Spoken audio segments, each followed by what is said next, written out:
Germany produced in 1,000 years. He said of his own part in creating the Nazi Party, "I regret nothing."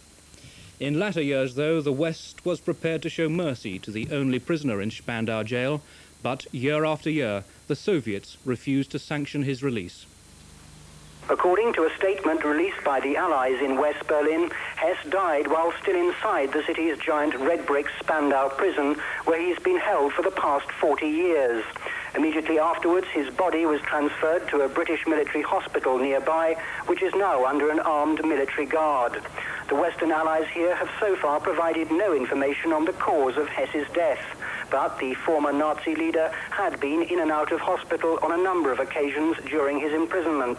Hess was the last remaining member of the Nazi leadership still alive and had spent at least 20 of his last years in captivity as the only prisoner in Spandau.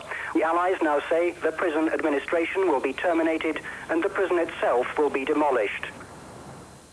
It was in the spring of 1941, after he'd been Hitler's deputy for 7 years, that Hess made a dramatic lone flight across Europe.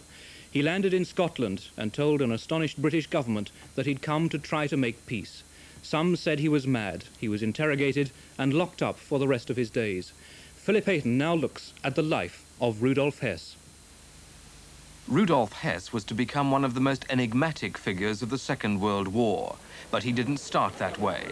He held the rank of general in the SS, later headed the party organization. He was constantly at Hitler's side, swept up in the mounting fanaticism.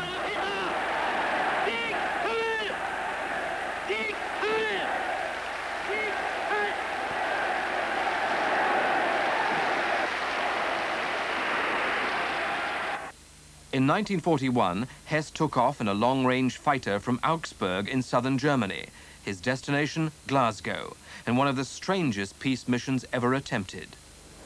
Hess had hoped to open peace talks with the British government, using a Scottish duke as intermediary.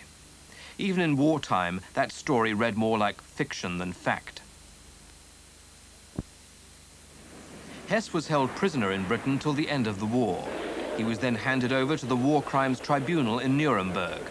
The judges didn't think much of the peace mission either. Rudolf Hess.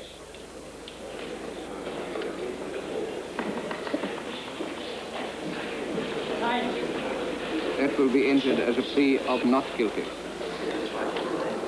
During his trial, Hess's behavior was confused. It was only after full medical examinations that he stood before the tribunal at all. But the talk of mental instability persisted. Hess was found guilty of conspiracy to wage war, but not of crimes against humanity. He was taken to Spandau prison in West Berlin, where he's been ever since. For more than 20 years, he was the jail's only prisoner, in a cell just big enough for a bed and table. It cost more than £500,000 a year to keep him there. Hess's wife and son were allowed to see him, and they campaigned tirelessly for his release. The Allied powers all wanted to let Hess out, but the Russians refused. They took turns to guard him and seemed to value the access it gave them into West Berlin. To the end, Rudolf Hess cut a lonely and pathetic figure. He tried to kill himself at least 3 times. The controversy over Hess's long imprisonment will not end with his death. Some will say he got his just deserts, but others will see it as a grotesque gesture of revenge.